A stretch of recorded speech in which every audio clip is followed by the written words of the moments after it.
প্রিয় শিক্ষার্থী বন্ধুদের স্বাগত জানিয়ে শুরু করছি ঢাকা শিক্ষা বোর্ড কর্তৃক অর্থাৎ পুনর্বিন্যাসকৃত যে পাঠ্যসূচি এইচএসসি পরীক্ষার্থীদের জন্য 2021 সালে এইচএসসি পরীক্ষার্থীদের জন্য পুনর্বিন্যাসকৃত যে পাঠ্যসূচি অর্থাৎ যে নিউ সিলেবাস অর্থাৎ পূর্বের সিলেবাসই সংশোধিত হয়েছে, সেই সিলেবাসটি প্রকাশিত হয়েছে।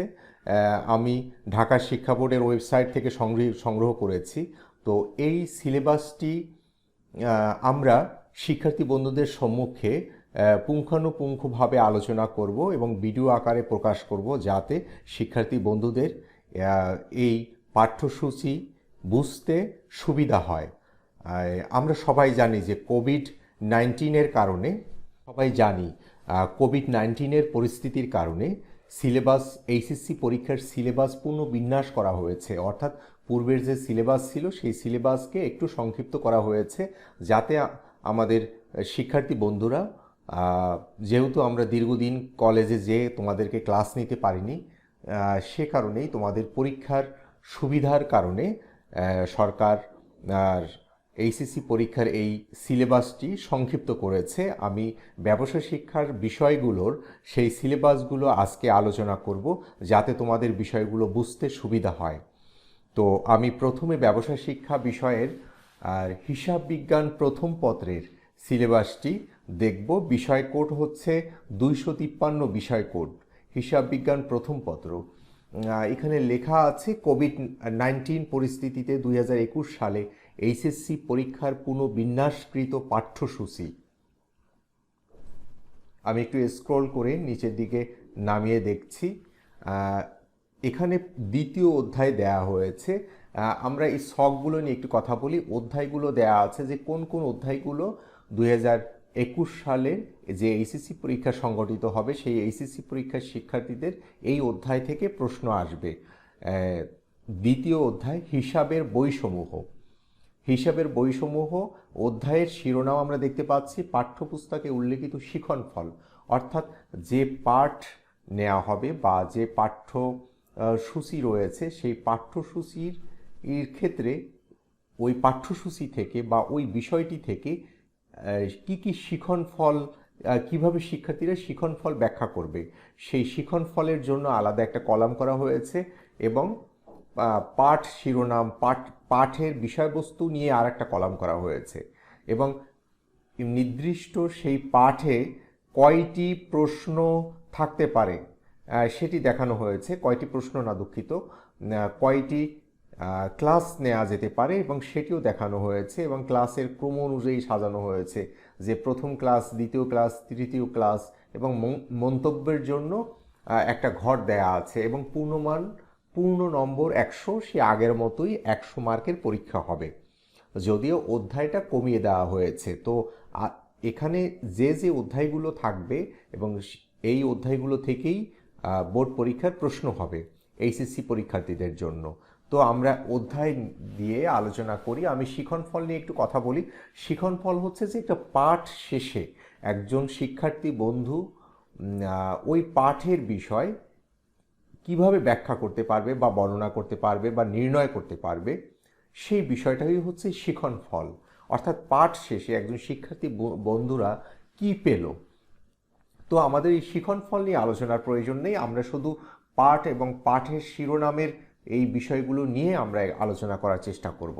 তো আমরা দেখতে পাচ্ছি দ্বিতীয় অধ্যায়ের হিসাবের বইসমূহ অধ্যায়ের নাম এবং পাঠ ও পাঠের শিরোনাম, দুতরফা দাখিলা পদ্ধতির ধারণা, হিসাবের ডেবিট ও ক্রেডিট নির্ণয়ের নিয়মাবলী, হিসাবের শ্রেণী ভিত্তিক সমীকরণ ভিত্তিক, হিসাব সমীকরণ প্রস্তুতকরণ, অর্থাৎ হিসাব সমীকরণ প্রস্তুতকরণ থেকে দুটো ক্লাস নেওয়া যেতে পারে, সেটা ক্লাসের সংখ্যা দেখানো হয়েছে।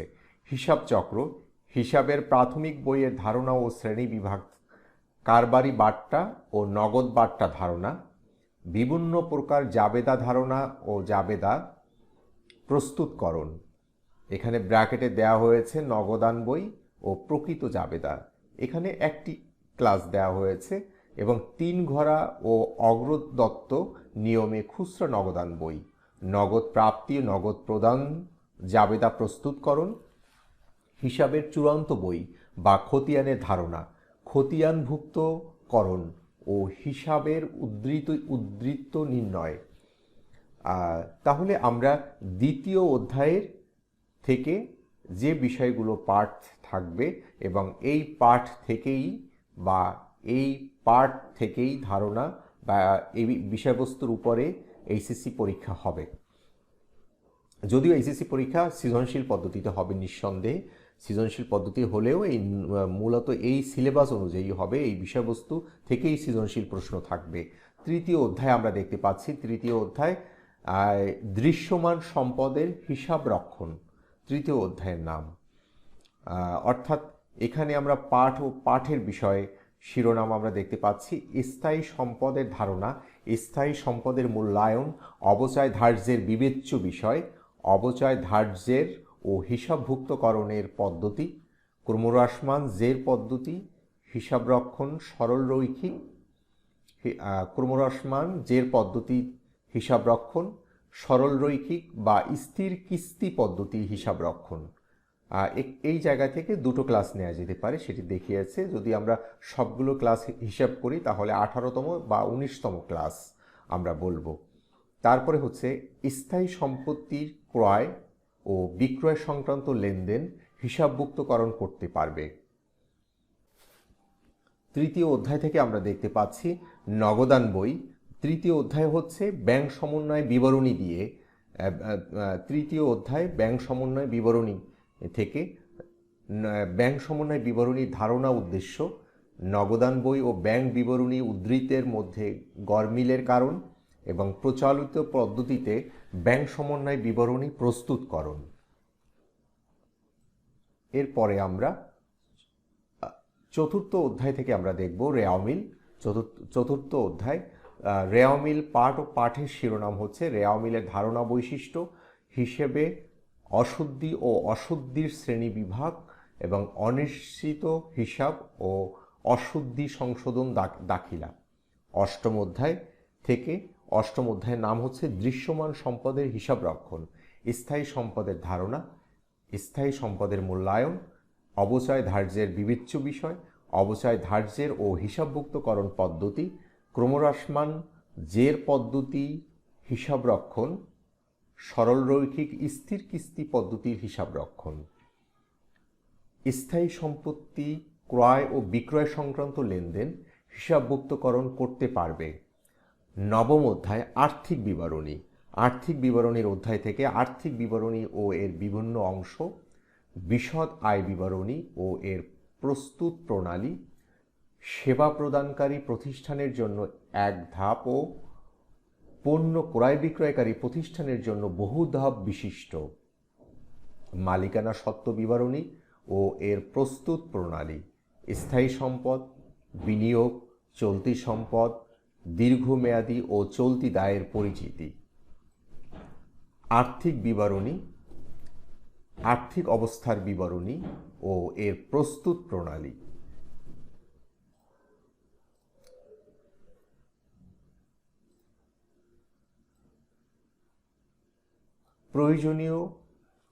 প্রয়োজনীয় সমন্বয় সাধন করে আর্থিক বিবরণী প্রস্তুতকরণ।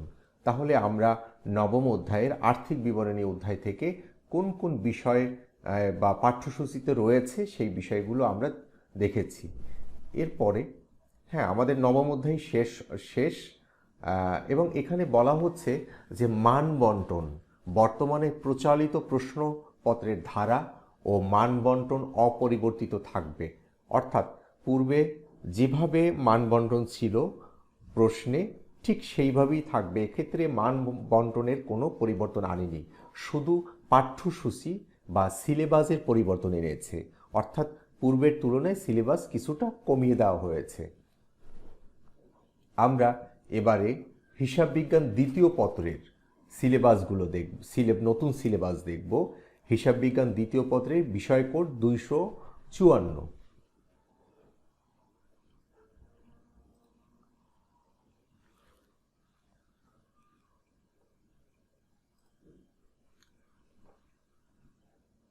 এক্ষেত্রে আমরা দেখতে পাচ্ছি দ্বিতীয় অধ্যায়, এক্ষেত্রেও প্রথম পত্রেও দ্বিতীয় অধ্যায় দিয়ে শুরু, দ্বিতীয় পত্রেরও দ্বিতীয় অধ্যায় দিয়ে শুরু। দ্বিতীয় অধ্যায় অংশীদারি ব্যবসায়ের হিসাব, অংশীদারি ব্যবসা ও এর বৈশিষ্ট্য, অংশীদারি ব্যবসায়ের উপাদানসমূহ, চুক্তির অনুপস্থিতিতে অংশীদারি ব্যবসায়ের হিসাব রক্ষণের নিয়মাবলী, অংশীদারি ব্যবসায়ের লাভ ক্ষতি আবন্টন হিসাব, স্থায়ী ও পরিবর্তনশীল পদ্ধতিতে অংশীদারীদের মূলধন হিসাব প্রস্তুতকরণ, অংশীদারীদের চলতি হিসাব প্রস্তুতকরণ। এবং দ্বিতীয় অধ্যায় অংশীদারি ব্যবসায় হিসাব থেকে আমরা বিষয়গুলো দেখলাম। এরপরে চতুর্থ অধ্যায় হচ্ছে যৌথ মূলধনী কোম্পানির মূলধন, যৌথ মূলধনী কোম্পানির মূলধন চতুর্থ অধ্যায়, অর্থাৎ যৌথ মূলধনী কোম্পানির বৈশিষ্ট্য, শেয়ার ও স্টক, শেয়ারের শ্রেণীবিভাগ, শেয়ার ও স্টকের পার্থক্য, সমাহার, অধিহার ও অবহারের শেয়ার ইস্যু,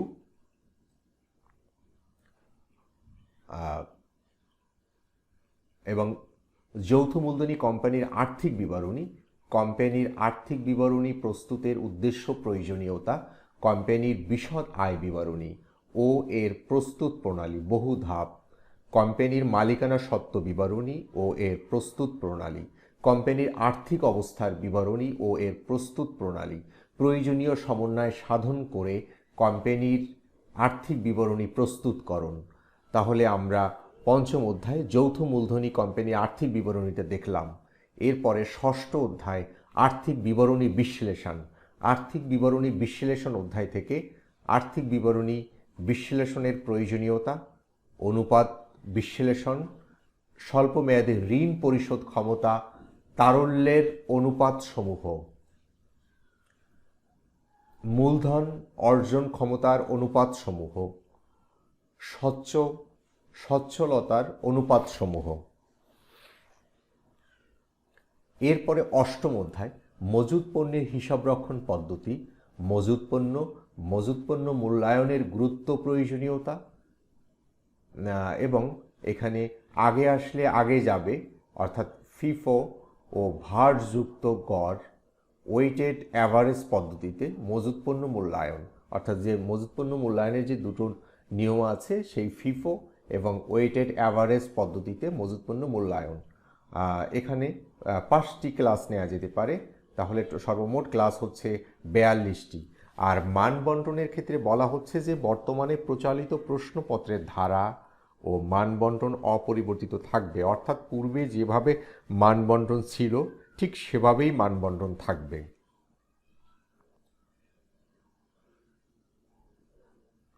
তাহলে আমরা আবার দেখি কোন কোন অধ্যায়গুলো রয়েছে। দ্বিতীয় অধ্যায়, চতুর্থ অধ্যায়, তারপরে পঞ্চম অধ্যায়, ষষ্ঠ অধ্যায় এবং অষ্টম অধ্যায়। আমরা এবার উৎপাদন ব্যবস্থাপনা ও বিপণনটা দেখব। উৎপাদন ব্যবস্থাপনা বিপণনের প্রথম পত্রের বিষয় কোড 286।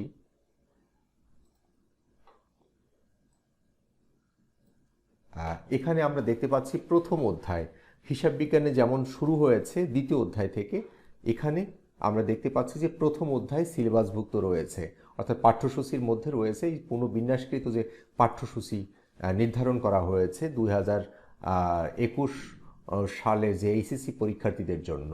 তাহলে প্রথম অধ্যায় উৎপাদনে আমরা দেখতে পাচ্ছি উৎপাদনের ধারণা, উৎপাদনের গুরুত্ব, উৎপাদনের আওতা, উৎপাদনশীলতা এবং এর গুরুত্ব। এবং দ্বিতীয় অধ্যায় হচ্ছে উৎপাদনের উপকরণ নিয়ে, অর্থাৎ উৎপাদনের উপকরণের ধারণা, ভূমি ধারণা বৈশিষ্ট্য, শ্রম ধারণা বৈশিষ্ট্য, প্রকারভেদ শ্রম বিভাগ এবং শ্রম বিভাগের সুবিধা অসুবিধা, মূলধন ধারণা ও বৈশিষ্ট্য, মূলধন গঠনের পর্যায়, সংগঠন ধারণা বৈশিষ্ট্য। এবং তৃতীয় অধ্যায় উৎপাদনের মাত্রা থেকে উৎপাদনের মাত্রা, ধারণা, গুরুত্ব এবং মাত্রাজনিত ব্যয় সংকোচ ধারণা, ক্ষুদ্র ও মাঝারি এন্টারপ্রাইজের গুরুত্ব, বৃহদায়তন এন্টারপ্রাইজের গুরুত্ব, উৎপাদনের কাম্য মাত্রা ধারণা। তাহলে তৃতীয় অধ্যায় থেকে এই বিষয়গুলো থাকবে। এবং সপ্তম অধ্যায়ে রয়েছে মান ব্যবস্থাপনা।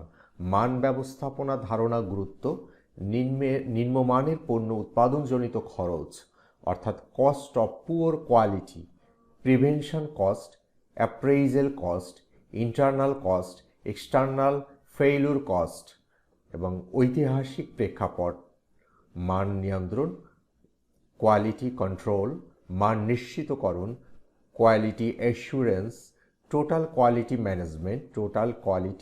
ম্যানেজমেন্ট। পণ্যের মান নিয়ন্ত্রণ স্থানীয় যেমন বিএসটিআই এবং আন্তর্জাতিক সংস্থা হচ্ছে আইএসও। এবং দশম অধ্যায়ও থাকবে। দশম অধ্যায় হচ্ছে লেআউট, অর্থাৎ লেআউটের ধারণা, লেআউটের গুরুত্ব। তাহলে এখানে ক্লাসের সংখ্যা দেয়া আছে, প্রয়োজনীয় ক্লাসের সংখ্যা এবং কততম ক্লাস প্রয়োজন হবে। তাহলে এছাড়া লেআউটের আরও রয়েছে লেআউটের প্রকারভেদ, factory layout, process layout, fixed position layout, product layout, service layout থেকে সার্ভিস লেআউটের যে তিনটি ক্লাসিফিকেশন রয়েছে, retail layout, office layout, warehouse layout. তাহলে আমাদের উৎপাদন ব্যবস্থাপনা প্রথম পত্রে মোট 28টি ক্লাসেই হয়ে যাবে। এবং মানবন্টনের ক্ষেত্রে বলা হচ্ছে যে বর্তমানে প্রচলিত প্রশ্নপত্রের ধারা ও মানবন্টন অপরিবর্তিত থাকবে, অর্থাৎ পূর্বে যেভাবে 100 মার্কের প্রশ্নপত্র প্রণয়ন হয়েছে ঠিক সেভাবেই 100 মার্কের প্রশ্নপত্র থাকবে। আমরা যেমন জানি যে 30টি বহু নির্বাচনী প্রশ্ন আসতো উৎপাদন ব্যবস্থাপনা থেকে এক মার্ক করে, অর্থাৎ যাকে আমরা এমসিকিউ বলে থাকি। এবং সৃজনশীল প্রশ্ন হচ্ছে 11টি থেকে 60টি লিখতে হবে, অর্থাৎ 70 মার্কের। ঠিক সেভাবেই মানবন্টন থাকবে, মানবন্টনের কোনোরূপ পরিবর্তন আনা হয়নি। এরপরে আমরা উৎপাদন ব্যবস্থাপনা বিপণনের দ্বিতীয় পত্র দেখব। দ্বিতীয় পত্রের বিষয়কোড হচ্ছে 287 বিষয়কোড, অর্থাৎ 287 বিষয়কোডে প্রথম অধ্যায় বিপণন পরিচিতি। বিপণন পরিচিতি থেকে থাকবে বিপণনের ধারণা, বিপণনের ক্রমবিকাশ, বিপণনের বৈশিষ্ট্য, বাজার, বিক্রয় ও বিপণন। এবং তৃতীয় অধ্যায় থাকবে বিপণনের কার্যাবলী। তাহলে বিপণনের দ্বিতীয় পত্রের দ্বিতীয় অধ্যায় বাদ দেওয়া হয়েছে। তো তৃতীয় অধ্যায় থাকবে হচ্ছে বিপণন কার্যাবলীর ধারণা, বিপণন কার্যাবলী, ক্রয়, বিক্রয়, পরিবহন, গুদামজাতকরণ, প্রমিতকরণ, পর্যায়িতকরণ। এই বিষয়গুলো আমাদের এইচএসসি শ্রেণীতে নতুন না, কমার্সের শিক্ষার্থীরা সেই নবম দশম শ্রেণী থেকেই আমরা পড়ে আসছি। এই বিপণনের কার্যাবলীর এই বিষয়গুলো খুব সহজ। এবং বাজার ধারণা এরপরে হচ্ছে খুব সম্ভবত চতুর্থ অধ্যায় থেকে, চতুর্থ অধ্যায় বাজার বিভক্তিকরণ ও বিপণন মিশ্রণ ধারণা। তাহলে চতুর্থ অধ্যায়ের থেকে রয়েছে বাজার ধারণা বৈশিষ্ট্য, বাজার শ্রেণী বিভাগ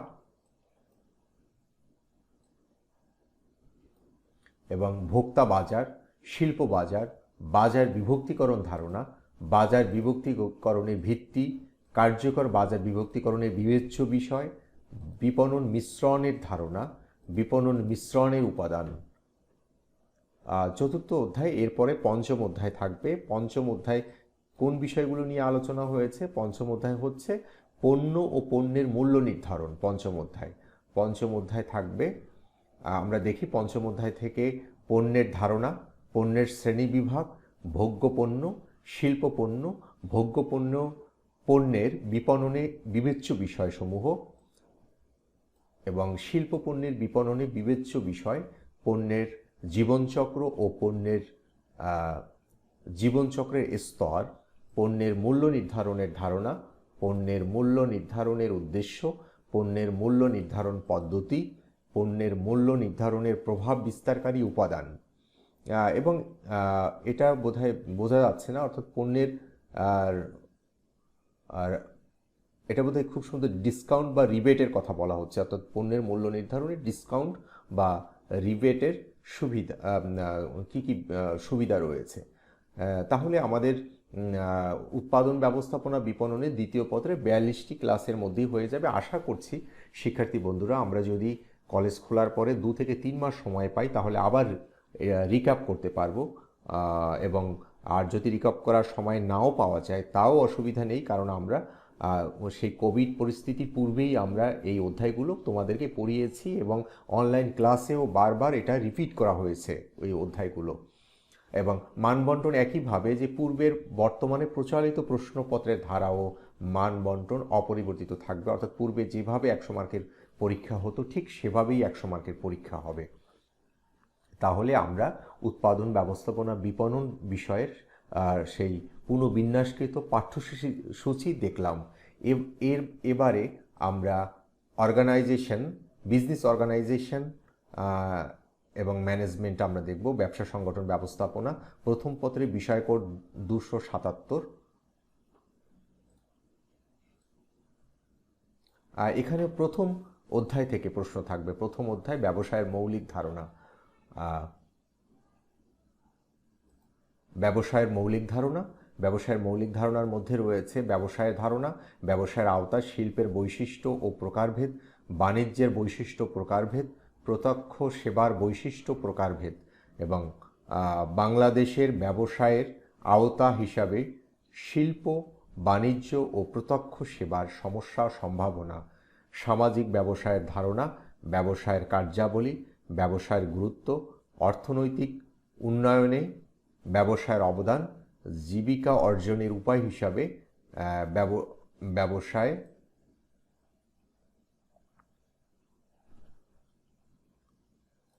এরপরে হচ্ছে দ্বিতীয় অধ্যায় থেকে থাকবে ব্যবসায় পরিবেশ, ব্যবসা পরিবেশের ধারণা, ব্যবসা পরিবেশের উপাদান, প্রাকৃতিক পরিবেশ, অর্থনৈতিক পরিবেশ, সামাজিক পরিবেশ, সাংস্কৃতিক পরিবেশ, রাজনৈতিক পরিবেশ, ধর্মীয় পরিবেশ, আইনগত পরিবেশ এবং প্রযুক্তিগত পরিবেশ। এরপরে ব্যবসায়ের উপর পরিবেশের উপাদানগুলোর প্রভাব, বাংলাদেশে ব্যবসায়ের পরিবেশ এবং বাংলাদেশে ব্যবসায়ের পরিবেশের উন্নয়নের সমস্যা, বাংলাদেশে ব্যবসা পরিবেশের উন্নয়নের সমস্যা এবং সমাধানের উপায়সমূহ। এরপরে তৃতীয় অধ্যায় থেকে তৃতীয় অধ্যায় হচ্ছে এক মালিকানা ব্যবসা নিয়ে। তো এক মালিকানা ব্যবসায়ের এই অধ্যায় থেকে মালিকানার ভিত্তিতে ব্যবসায়ের ব্যবসায়ের ধারণা এবং এক মালিকানা ব্যবসায়ের বৈশিষ্ট্য, গুরুত্ব, উপযুক্ত ক্ষেত্র, বৃহদায়তন ব্যবসায়ের পাশাপাশি এক মালিকানা ব্যবসার টিকে থাকার কারণ, অংশীদারি ব্যবসা। এরপরে চতুর্থ অধ্যায় অংশীদারি ব্যবসা। চতুর্থ অধ্যায় থেকে থাকবে অংশীদারি ব্যবসা, বৈশিষ্ট্য, সুবিধা ও সীমাবদ্ধতা, অংশীদারি ব্যবসায়ের প্রকারভেদ, গঠন প্রণালী, চুক্তিপত্র, নমুনা ও বিষয়বস্তু, চুক্তিপত্রের নমুনা ও বিষয়বস্তু, নিবন্ধন পদ্ধতি ও নিবন্ধন না করার পরিণাম, অংশীদারদের ধরন, অংশীদারদের যোগ্যতা এবং বিলোপ সাধন প্রক্রিয়া, বাংলাদেশে অংশীদারি ব্যবসায়ের বর্তমান অবস্থা। এরপরে পঞ্চম অধ্যায় থাকবে। পঞ্চম অধ্যায় থেকে যৌথ মূলধনী ব্যবসায়ের ধারণা, কোম্পানি সংগঠন ধারণা ও বৈশিষ্ট্য, কোম্পানির সংগঠনের ধারণা, বৈশিষ্ট্য, গুরুত্ব, সুবিধা, সীমাবদ্ধতা, কোম্পানির শ্রেণী বিভাগ, কোম্পানি সংগঠনের গঠন প্রণালী, স্মারকলিপি, পরিমেল বন্ধ ধারণা, বিষয়বস্তু, গুরুত্ব, নমুনা, স্মারকলিপির পরিবর্তন, সংঘবিধি, পরিমেল নিয়মাবলী, ধারণা, বিষয়বস্তু এবং বিবরণপত্রের ধারণা, বিষয়বস্তু, বিবরণপত্রের বিকল্প বিবৃতি, কোম্পানি নিবন্ধনপত্র, ধারণা ও নমুনা, কার্যরম্ভের অনুমতিপত্র, পরিচালকদের যোগ্যতা সূচক, শেয়ার, ন্যূনতম মূলধন। এরপরে পাবলিক লিমিটেড ও প্রাইভেট লিমিটেড কোম্পানির পার্থক্য, কোম্পানির মূলধন, সংগ্রহের উৎস, শেয়ার ও এর প্রকারভেদ, ঋণপত্র এর প্রকারভেদ, কোম্পানির সংগঠনের বিলোপ সাধন এবং ব্যবসায়ীর মূল্যবোধ ও নৈতিকতার ধারণা, ব্যবসায়িক মূল্যবোধ ও নৈতিকতার প্রয়োজনীয়তা। অর্থাৎ এটা হচ্ছে দ্বাদশ অধ্যায় থেকে ব্যবসায়ের নৈতিকতা ও সামাজিক দায়বদ্ধতা, সেই অধ্যায় থেকে ব্যবসায়িক মূল্যবোধ ও নৈতিকতার ধারণা, ব্যবসায়িক মূল্যবোধ ও নৈতিকতার প্রয়োজনীয়তা, ব্যবসায়ের সামাজিক দায়বদ্ধতার ধারণা, ব্যবসায়ের সামাজিক দায়বদ্ধতার গুরুত্ব, ব্যবসায়ের সামাজিক দায়িত্ব পালনের ক্ষেত্রসমূহ এবং পরিবেশ সংরক্ষণ ও ব্যবসায়িক কারণে পরিবেশ দূষণের প্রভাব, পরিবেশ সংরক্ষণের বণিক সমিতি অথবা ব্যবসা সংগঠনসমূহের দায়িত্ব, সামাজিক দায়বদ্ধতা অংশ হিসাবে বিভিন্ন ব্যবসা প্রতিষ্ঠানে গৃহীত কার্যক্রম অর্থাৎ সামাজিক দায়বদ্ধতার অংশ হিসাবে বিভিন্ন ব্যবসা প্রতিষ্ঠানে গৃহীত কার্যক্রম, ব্যবসায়িক নৈতিকতা সম্পর্কিত সাম্প্রতিক বিষয়াবলী, খাদ্য সংরক্ষণে বিভিন্ন রাসায়নিক ব্যবহারের কুফল, খাদ্য উৎপাদন বৃদ্ধিতে রাসায়নিক ব্যবহারের কুফল, ক্ষতিকারক পলিথিন উৎপাদন ও ব্যবহারের কুফল, খাদ্য উৎপাদন ও সংরক্ষণে রাসায়নিকের ব্যবহারের সতর্কতা ও করণীয়। তাহলে প্রায় 28টি ক্লাসের মাধ্যমে ব্যবসা সংগঠনের এই প্রথম পত্র পুনরায় রিভিউ করা সম্ভবপর হবে। মানবন্টনের ক্ষেত্রে একই কথা বলা হচ্ছে, অর্থাৎ মানবন্টনের সেই প্রশ্নপত্রের ধারা এবং মানবন্টন পূর্বের নিয়ম অনুযায়ী থাকবে। এই মানবন্টন এবং প্রশ্নপত্র প্রণয়নের ধারার কোনোরূপ পরিবর্তন আনা হয়নি, শুধুমাত্র সিলেবাসটা অর্থাৎ পাঠ্যসূচিটা রিভিউ করা হয়েছে, অর্থাৎ পুনর্বিন্যাস করা হয়েছে। তাহলে আমরা একটু আবার দেখি কোন কোন অধ্যায়গুলো রয়েছে। ব্যবসা সংগঠন ব্যবস্থাপনা প্রথম পত্রের প্রথম অধ্যায় ব্যবসায়ের মৌলিক ধারণা, তারপরে দ্বিতীয় অধ্যায়, তৃতীয় অধ্যায়, চতুর্থ অধ্যায়, পঞ্চম অধ্যায়, দ্বাদশ অধ্যায়। এরপরে আমরা ব্যবসা সংগঠন ও ব্যবস্থাপনা দ্বিতীয় পত্র 278 বিষয় কোড, এটা আমরা দেখব।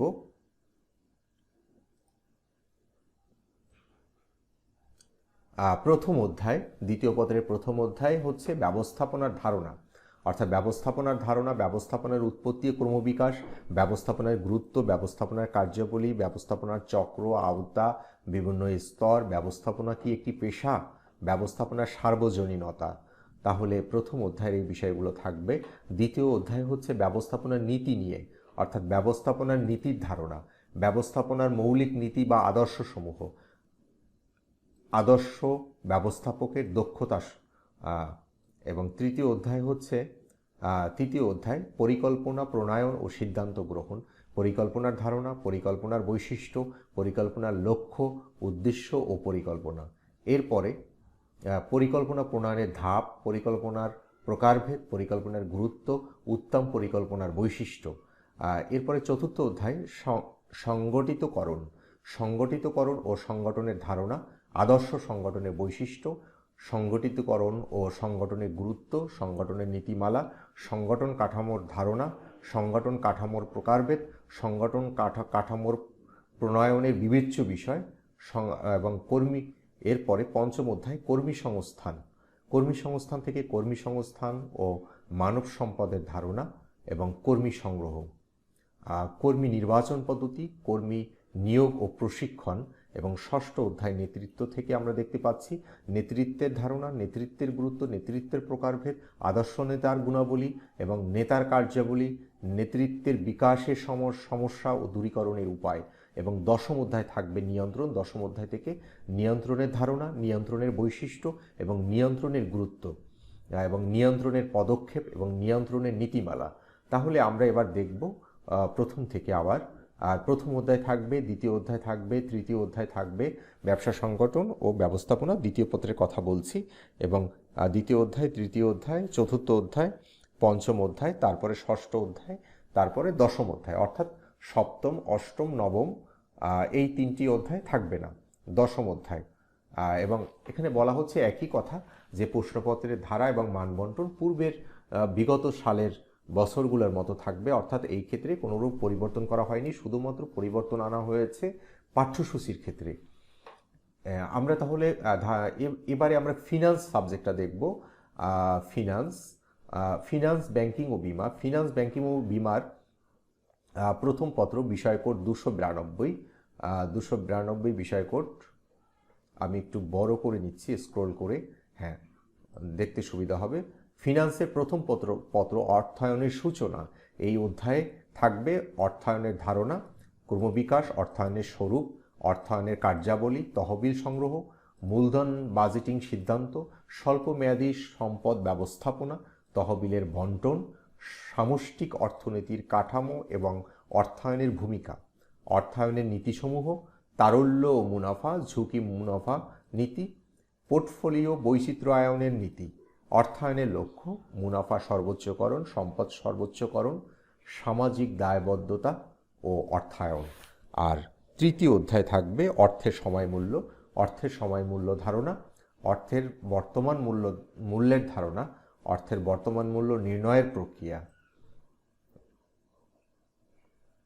এবং এনুইটির বর্তমান মূল্য ও ভবিষ্যৎ মূল্য, চক্রবৃদ্ধি, প্রতি বছর বা বছরে একবার বা বছরে একাধিকবার, ঋণ পরিশোধ সূচি প্রস্তুতকরণ, সুদের হার নির্ণয় প্রক্রিয়া।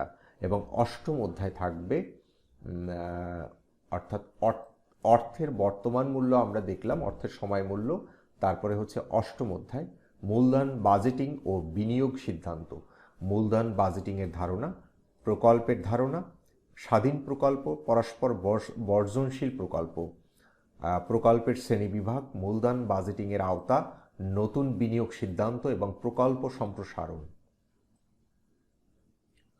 এবং বিভিন্ন পদ্ধতিতে প্রকল্প মূল্যায়ন, বিনিয়োগ সিদ্ধান্ত গ্রহণ, ARR, পেব্যাক সময়, নিট বর্তমান মূল্য, NPV আমরা যেভাবে নির্ণয় করে থাকি, অন্ত আয় হার IRR এবং নিট বর্তমান মূল্য NPV এবং অন্ত আয় হার IRR এর মধ্যে তুলনা, অর্থাৎ NPV এবং IRR এর মধ্যে তুলনা করা। মূলধন নিয়ন্ত্রণ, মূলধন বাজেটিংয়ের সমস্যাসমূহ, অনিশ্চিত বিশ্ব, অনিশ্চয়তার উৎসসমূহ, চাহিদার পরিবর্তন, উৎপাদন ব্যয়ের পরিবর্তন, মূলধন ব্যয়ের পরিবর্তন।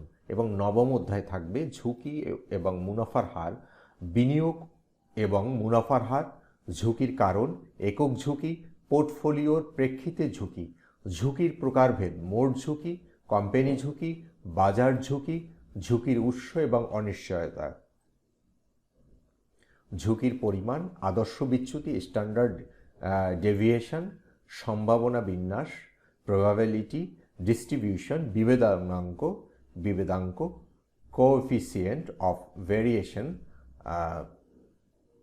এরপরে পোর্টফোলিও বৈচিত্র্যায়ন এবং ঝুঁকির উপর প্রভাব, বাজার মডেল, PAPM এবং আর্থিক সিদ্ধান্ত। তাহলে বলা যায় যে ফিনান্স প্রথম পত্রের 28টি ক্লাসের মাধ্যমে এটা সম্পন্ন হবে। এবং এখানে একই কথা বলা হচ্ছে যে প্রশ্নপত্রের ধারা এবং মানবন্টন পূর্বের অনুযায়ী থাকবে, এক্ষেত্রে কোনোরূপ পরিবর্তন আনা হয়নি, শুধুমাত্র পাঠ্যসূচিতে পরিবর্তন আনা হয়েছে। তাহলে আমরা একটু আবার অধ্যায়গুলো রিক্যাপ করি। অর্থায়ন, ফিনান্স, ব্যাংকিং ও বিমার প্রথম পত্রের প্রথম অধ্যায় থাকবে, তৃতীয় অধ্যায় থাকবে, তারপরে হচ্ছে অষ্টম অধ্যায় থাকবে এবং নবম অধ্যায় থাকবে। অর্থাৎ এই 4টি অধ্যায় থেকে সিলেবাসে অন্তর্ভুক্ত থাকবে, প্রথম, দ্বিতীয়, তৃতীয়, অষ্টম এবং নবম। এরপরে ফিনান্স, ব্যাংকিং, বিমার দ্বিতীয় পত্রের আর পাঠ্যসূচি আমরা দেখব, পুনর্বিন্যাসকৃত পাঠ্যসূচি দেখব। 293 বিষয়কোড। আমরা প্রথম পত্রের বিষয়কোড কত দেখেছি, আবার একটু চলে যাই, 292, এবং দ্বিতীয় পত্র হচ্ছে 293 বিষয়কোড। 293 বিষয়কোড একটু বড় করে নিচ্ছি পেজটা। আচ্ছা, প্রথম অধ্যায় থাকবে, প্রথম অধ্যায় থেকে ব্যাংক ব্যবস্থার প্রাথমিক ধারণা, দ্বিতীয় অধ্যায় কেন্দ্রীয় ব্যাংক। আমরা প্রথম অধ্যায় থেকে দেখি কি কি আলোচনা হয়েছে। ব্যাংকের উৎপত্তি ও সংক্ষিপ্ত ইতিহাস, আর অর্থনৈতিক উন্নয়নে ব্যাংকের গুরুত্ব, ব্যাংকিং ব্যবসায়ের প্রকৃতি ও ধরন, বাংলাদেশের ব্যাংকিং ব্যবস্থা, বাংলাদেশ ব্যাংক ব্যবস্থার নিয়ন্ত্রণের বিধান, ব্যাংক কোম্পানি আইন 1991 এবং ব্যাসেল 2, ব্যাংকার গ্রাহক সম্পর্ক, ব্যাংকিং সেবাসমূহ গ্রাহককে জানা, গার্নিশি অর্ডার, আদেশপত্র এবং আইনগত ক্ষমতা। এরপরে কেন্দ্রীয় ব্যাংকের ক্ষেত্রে কেন্দ্রীয় ব্যাংক, আওতা, পরিধি, কার্যাবলী, সরকারের সাথে কেন্দ্রীয় ব্যাংকের সম্পর্ক, তালিকাভুক্ত ব্যাংকসমূহের তত্ত্বাবধান, তারপরে হচ্ছে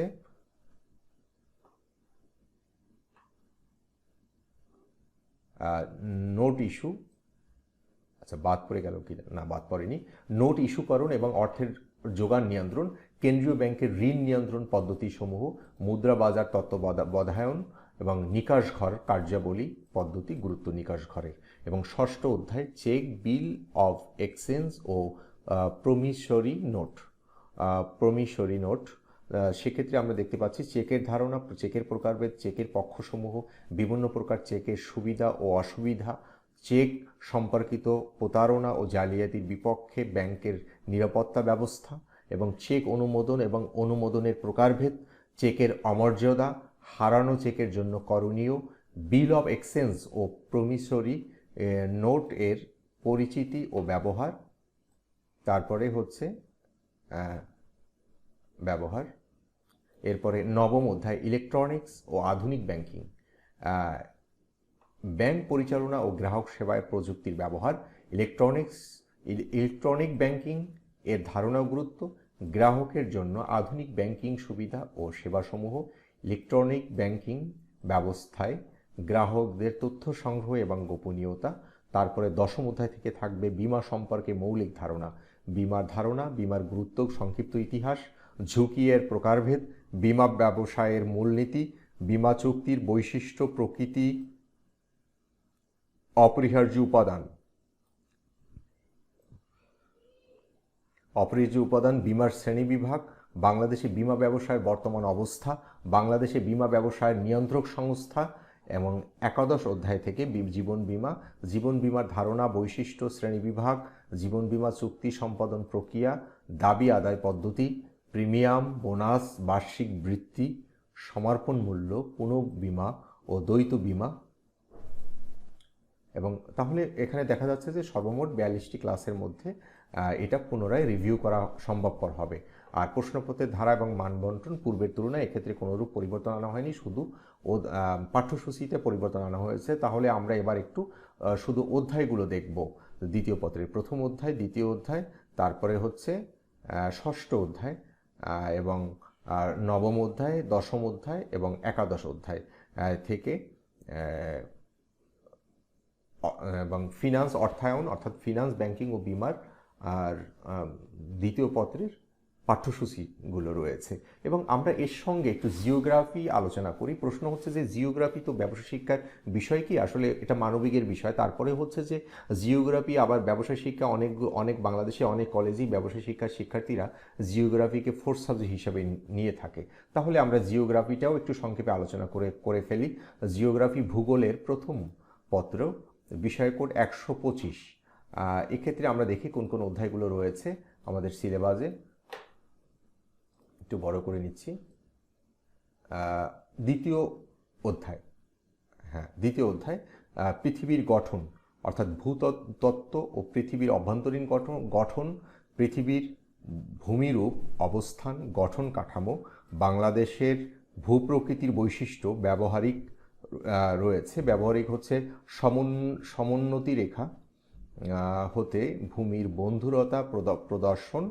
তারপরে হচ্ছে পঞ্চম অধ্যায় রয়েছে জলবায়ুর উপাদান ও নিয়ামক, জলবায়ুর উপাদান ও নিয়ামক, তাপ বলয়, বায়ু চাপ বলয় এবং বায়ু প্রবাহ এবং বায়ুর আর্দ্রতা ও ঘনীভবন, মেঘ ও বৃষ্টিপাত, জীবজগতে জলবায়ুর ভিন্নতার প্রভাব। তারপরে হচ্ছে বায়ুমণ্ডলীয় যোগাযোগ, ঘূর্ণিঝড়, কালবৈশাখী, টর্নেডো। এবং অষ্টম অধ্যায় সমুদ্র স্রোত এবং জোয়ার ভাটা। সমুদ্র স্রোতের কারণ, আটলান্টিক মহাসাগরীয় স্রোত এবং জোয়ার ভাটার কারণ ও শ্রেণীবিভাগ, জোয়ার ভাটা ও বাংলাদেশের উপকূলীয় অঞ্চল। তারপরে হচ্ছে দশম অধ্যায় ব্যবহারিক মানচিত্র ও স্কেল, মানচিত্রের ধারণা ও ব্যবহার, স্কেলের প্রকারভেদ ও ব্যবহার, অবস্থান ও দূরত্ব নির্ণয়ে স্কেলের ব্যবহার এবং ব্যবহারিক রয়েছে সরল স্কেল ও কর্ণীয় স্কেল অঙ্কন এবং এর ব্যবহার। আমরা দেখতে পাচ্ছি ব্যবহারিক আর তথ্য রয়েছে, সেটা হচ্ছে তত্ত্বীয় ক্লাসের সাথে সাথে উল্লেখিত সময়ের মধ্যে ব্যবহারিক কাজটিও করতে হবে, অর্থাৎ তত্ত্বীয় ক্লাসের সঙ্গে সঙ্গে ব্যবহারিকও একসঙ্গে চলবে, সেটা বলা হচ্ছে।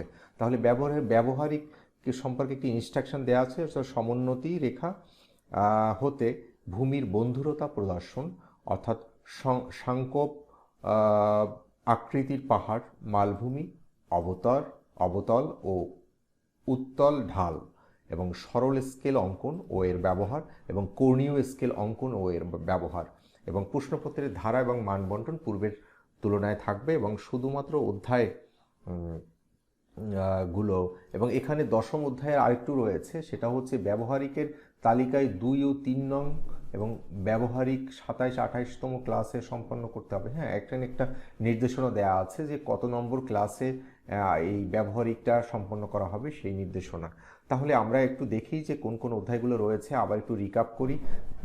দ্বিতীয় অধ্যায় পৃথিবীর গঠন, পঞ্চম অধ্যায়, তারপরে হচ্ছে অষ্টম অধ্যায়, দশম অধ্যায়। দ্বিতীয় অধ্যায় বাদ পড়ে গেল নাকি? আচ্ছা, দ্বিতীয় অধ্যায়, পঞ্চম অধ্যায়, অষ্টম অধ্যায়, তারপরে হচ্ছে হ্যাঁ দশম অধ্যায়। 4টি অধ্যায় রয়েছে এবং ব্যবহারিক থাকবে একসঙ্গে। আমরা জিওগ্রাফির দ্বিতীয় পত্র, বিষয় কোড 126, ভূগোলের, এটা আমরা একটু দেখি। এখানেও দ্বিতীয় অধ্যায় থেকে শুরু। দ্বিতীয় অধ্যায় হচ্ছে জনসংখ্যা। জনসংখ্যার জনমিতির উপাদান, জনসংখ্যার অভিগমনের কারণ এবং ধরন ও প্রভাব, বাংলাদেশে জনসংখ্যার জনমিতির বৈশিষ্ট্য, জন্মহার, মৃত্যুহার, সেক্স রেশিও, বৃদ্ধিহার এবং অভিগমন। তারপরে হচ্ছে জনমিতিক ট্রানজিশনাল মডেল ও বাংলাদেশ। ব্যবহারিকও রয়েছে যে পিরামিড অঙ্কন ও বিশ্লেষণ। তারপরে হচ্ছে এখানে একটু ব্যবহারিক নির্দেশনা দেওয়া হচ্ছে যে ব্যবহারিকের তালিকায় প্রথম কাজটি নবম ও দশম ক্লাসে এবং দ্বিতীয় 12 এবং 13তম ক্লাসে সম্পন্ন করতে হবে। এবং দ্বিতীয় অধ্যায়ে আরও রয়েছে ঘনত্বের ভিত্তিতে বাংলাদেশের জনসংখ্যা বন্টন ও কারণ ব্যাখ্যা। ব্যবহারিকও রয়েছে মানচিত্রে জনসংখ্যার বন্টন প্রদর্শন উপর ব্যবহারিক হবে। এবং বাংলাদেশে তারপরে হচ্ছে বাংলাদেশের জনসংখ্যার দ্রুত বৃদ্ধির প্রভাব এবং প্রাকৃতিক সম্পদ ও জনসংখ্যা এবং জনসংখ্যার সম্পর্ক, প্রাকৃতিক সম্পদ এবং জনসংখ্যার সম্পর্ক। এরপরে হচ্ছে চতুর্থ অধ্যায় কৃষি। চতুর্থ অধ্যায় থেকে কৃষিকাজের ভৌগোলিক নিয়ামক, বিশ্বব্যাপী ধান, গম, আখ ও চাল উৎপাদন, নিয়ামক, বন্টন এবং অর্থনৈতিক গুরুত্ব। কৃষিক্ষেত্র, ফসল উৎপাদন, পশুপালন, মৎস্য চাষ। বাংলাদেশে প্রধান কৃষিক্ষেত্র সফল উৎপাদন, পশুপালন এবং মৎস্য চাষ। ব্যবহারিক হবে এই অধ্যায় থেকে স্তম্ভ লেখ, চিত্রের মাধ্যমে কৃষি উৎপাদন প্রদর্শন এবং উৎপাদনের প্রকৃতি ব্যাখ্যাকরণ এবং বাংলাদেশে কৃষি সংস্থা ও কৃষি উৎপাদনের অবদান। বাংলাদেশের কৃষি ও আধুনিক প্রযুক্তি, ঋতুভিত্তিক ফসল ও বাংলাদেশের জলবায়ু। এরপরে হচ্ছে পঞ্চম অধ্যায়। আমরা চতুর্থ অধ্যায় দেখলাম, পঞ্চম অধ্যায়ে রয়েছে বিশ্বের প্রধান খনিজ সম্পদ লৌহ আকরিক, বিশ্বের প্রধান শক্তি সম্পদ তেল, বাংলাদেশের খনিজ ও শক্তি সম্পদ, মানচিত্র অভিক্ষেপ। দশম অধ্যায় এবারে হচ্ছে মানচিত্রের অভিক্ষেপ। এর উপরে ব্যবহারিক হবে মানচিত্রে মেরুদেশীয় অভিক্ষেপ অঙ্কন। এবং ব্যবহারিকের আরেকটু ইনস্ট্রাকশন দেওয়া আছে। ব্যবহারিকটা হবে হচ্ছে যেটা একটু পূর্বেই আলোচনা হয়েছে, সেটা হলো ব্যবহারিক হবে পিরামিড অঙ্কন এবং বিশ্লেষণ। তারপরে হচ্ছে মানচিত্রে জনসংখ্যা বন্টন প্রদর্শন। এখানে বলা হচ্ছে যে তত্ত্বীয় ক্লাসের সাথে সাথে উল্লেখিত সময়ের মধ্যে ব্যবহারিক কাজটিও করতে হবে। এবং তাহলে আমাদের 12টি বা 41টি বা 42টি ক্লাসের মধ্যে সম্পন্ন হবে। এবং আচ্ছা, এটা তো আমরা বললাম। আচ্ছা, এখানে হচ্ছে যে স্তম্ভ লেখ, চিত্রের মাধ্যমে কৃষি উৎপাদন প্রদর্শন এবং উৎপাদনের প্রকৃতি ব্যাখ্যাকরণ, অর্থাৎ সেই প্র্যাকটিক্যাল হবে। এবং মানচিত্রে মেরুদেশীয় অভিক্ষেপ অঙ্কন এবং প্রশ্নপত্রের ধারা এবং প্রশ্নপত্রের বন্টন পূর্বের মানবন্টন অনুযায়ী প্রশ্ন করা যাবে। অর্থাৎ এটা হচ্ছে যে ব্যবহারিক ও পূর্বের মানবন্টন অনুযায়ী এবং প্রশ্নপত্রের ধারা এবং মানবন্টনও মূল প্রশ্নের পত্রের ধরন এবং মানবন্টনও পূর্বের মতো হবে, কোনোরূপ পরিবর্তন আনা হয়নি, শুধুমাত্র অধ্যায়ের পরিবর্তন আনা হয়েছে। তাহলে আমরা একটু দ্বিতীয় পত্রের এই অধ্যায়টা নিয়ে আবার একটু দেখি যে দ্বিতীয় পত্রের ভূগোলের দ্বিতীয় পত্রের দ্বিতীয় অধ্যায় থেকে থাকবে, দ্বিতীয় অধ্যায়, তারপরে হচ্ছে চতুর্থ অধ্যায় এবং পঞ্চম অধ্যায় এবং দশম অধ্যায়, এছাড়া ব্যবহারিক থাকবে। তাহলে আমাদের প্রিয় শিক্ষার্থী বন্ধুরা, আমরা ব্যবসায় শিক্ষা এইচএসসির নিউ সিলেবাস অনুযায়ী, যে সিলেবাসে এইচএসসি পরীক্ষা হবে 2021 সালে, এবং অর্থাৎ পূর্বের সিলেবাসই পুনর্বিন্যাসকৃত করা হয়েছে, সেক্ষেত্রে হিসাব বিজ্ঞান প্রথম পত্র দ্বিতীয় পত্রের পাঠ্যসূচি নিয়ে আমরা আলোচনা করলাম। ফিনান্স, ব্যাংকিং ও বিমা, অর্থাৎ ফিনান্স, ব্যাংকিং ও বিমার প্রথম পত্র দ্বিতীয় পত্র নিয়ে আলোচনা করলাম। উৎপাদন ব্যবস্থাপনা ও বিপণনের প্রথম পত্র দ্বিতীয় পত্র নিয়ে আলোচনা করলাম, এবং ব্যবসা সংগঠন ও ব্যবস্থাপনার প্রথম পত্র দ্বিতীয় পত্র, এবং যারা ফোর্থ সাবজেক্ট নিয়েছে ভূগোল সাবজেক্ট, সেই ভূগোল প্রথম পত্র দ্বিতীয় পত্র নিয়ে আলোচনা করলাম।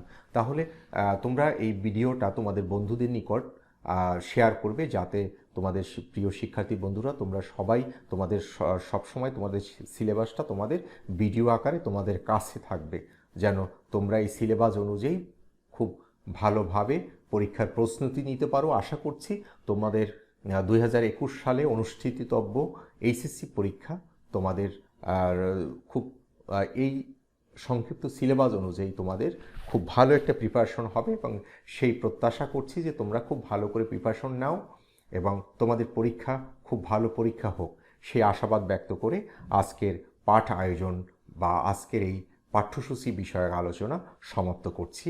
সবাই ভালো থাকবে, সুস্থ থাকবে।